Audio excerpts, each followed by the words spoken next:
Hello and welcome to The Explainer. You know, every major political movement has that one tipping point, right? That moment when quiet, polite requests suddenly turn into a roar for change. And that's exactly what we're diving into today. The incredible story of how Indian nationalism found its voice, transforming itself from these exclusive gentlemen's clubs into a powerful, nationwide mass movement. So that's the big question, isn't it? What's the secret ingredient? How does a generation that truly believes in loyalty to the crown give way to one that demands nothing less than self-rule? What's the spark that turns a simple petition into a raging firestorm? Well, let's find out. You see, the whole story really kicks off with this simple but really profound shift. In the beginning, political groups were basically exclusive clubs for the rich and powerful, mostly just looking out for their own interests. But as the 19th century rolled on, a new educated middle class started to pop up, and they began asking much bigger questions, not just about their own money, but about the health of the entire nation. And that, right there, was the first real step towards a truly national movement. So let's rewind and look at these very early days. Because before you can have a massive movement, you've got to have a platform, a place to start. And in the beginning, that platform was, well, let's just say it was very cautious, very methodical, and very, very polite. So meet the moderates. These guys were the pioneers of the Indian National Congress, which got its start back in 1885. We're talking about brilliant Western-educated pros like Dadabhai Naoroji and Gopal Krishna Gokhale. Their whole strategy was built on one core belief, that the British had a genuine sense of justice. And if they could just present their arguments logically and respectfully, of course reforms would follow.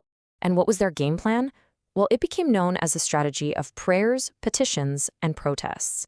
They would meticulously draft these long resolutions, hold very formal annual meetings, and basically appeal to what they thought was the British sense of fair play. But to a growing number of impatient nationalists, this started to look a lot less like politics and a whole lot more like begging. They even came up with a pretty harsh name for it, political mendicancy. You can already feel the ground starting to shift. Now, that growing impatience wasn't just about politics moving too slowly. Oh no.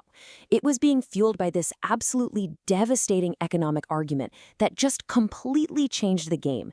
It was proof that British rule wasn't just politically unfair, it was economically draining India dry. And this right here was the bombshell. It was called the drain of wealth theory. And here's the really ironic part. It was published by Dadabhai Naoroji, one of the leading moderates himself. This wasn't just some political rant. It was like a forensic audit of the entire British Empire. He laid out the receipts, showing with cold, hard data how India's wealth was being systematically siphoned off to Britain. All of a sudden, the entire narrative flipped. British rule wasn't a partnership. It was an economic drain. This theory gave the nationalists an explosive new weapon. So you've got this frustration with political begging, and you've got this burning anger from the economic drain theory. And that brings us to the exact moment the spark hits the tinderbox. This is where a new, much more aggressive form of nationalism is born.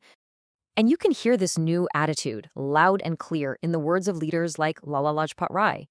For him, the time for playing nice was over. His argument was brutally simple. A nation under colonial rule doesn't have the luxury of playing by the colonizers' rules.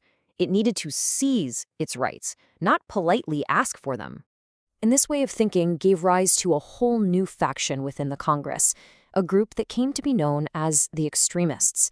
Led by the famous trio Lal, Bal, Pal, their goal wasn't just a few reforms, it was Swaraj, complete self-rule. And their methods? A total rejection of the moderate approach. Forget petitions, they called for boycotts. Forget closed-door meetings, they called for massive public agitation. This was a fundamental shift, not just in strategy, but in the entire philosophy of the movement. The flashpoint for all this new energy came in Bengal. We're talking about a massive province with a population of 78 million people. The official British line was that it was simply too big to govern efficiently, so they proposed a simple solution.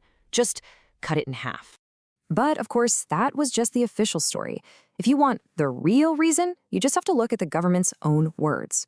The Home Secretary, H.H. Risley, laid it out plain and simple. Bengal was the nerve center of Indian nationalism. So the British strategy was as old as empire itself, divide and rule. And so, in 1905, the Viceroy, Lord Curzon, did exactly that. He went ahead with the partition. He carved out a new province, Eastern Bengal and Assam, specifically designed to have a Muslim majority. The whole goal was to split the Bengali people right down the middle along religious lines, and, they hoped, break the back of the entire nationalist movement. But the British completely, spectacularly miscalculated.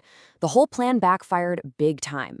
The reaction wasn't just protest, it was a political earthquake. Almost immediately, the Swadeshi movement erupted. A massive boycott of all British goods was declared. The day the partition went into effect was observed across the nation as a day of mourning. The pressure was so intense, so relentless, that in 1911, the British had to do something almost unheard of. They gave in and reversed the partition. And what's so amazing is that the Swadeshi movement was so much more than just boycotts. It sparked this powerful wave of what became known as constructive Swadeshi. It was all about self-reliance, an idea they called Atma Sakti. Indians started building their own national colleges, founding their own industries, and kicking off a cultural renaissance in art and literature. It was a massive declaration that India could and would stand on its own 2 feet, economically, intellectually, and culturally. But all of that intense energy, it was bound to create some serious pressure inside the movement itself. The moderates were getting really nervous about all the mass agitation and boycotts, while the extremists wanted to take the movement nationwide. This massive clash of ideas finally came to a head in 1907 at the Congress session in Surat, and the party literally split in 2. Now, this split, it was a painful, messy divorce. And the British, of course, took full advantage and came down hard. For a little while, the nationalist movement was seriously weakened.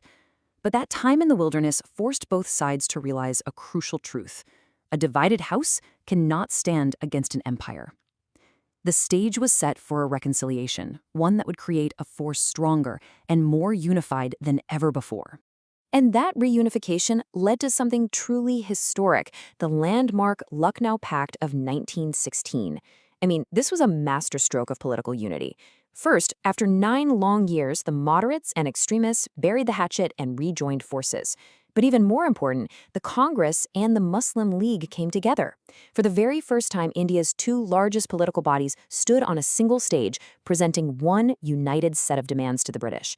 The old divide-and-rule strategy had just been countered by a brilliant strategy of unity. And if you want to feel the spirit of this new, fired-up, unified movement, you just have to listen to this one, electrifying declaration from Bal Gandhar Tilak. The days of prayerful petitions were long gone. The demand was now crystal clear, totally confident, and completely uncompromising. Swaraj, self-rule. So when you step back and look at the whole picture, what's the big takeaway? In just a couple of decades, the entire language of Indian politics had transformed. The polite, quiet request of a few had become the non-negotiable, thundering demand of the many. The movement had found its voice, it had learned from its own mistakes, and it had forged a powerful new unity. The stage was set for a whole new kind of leader and a whole new kind of struggle.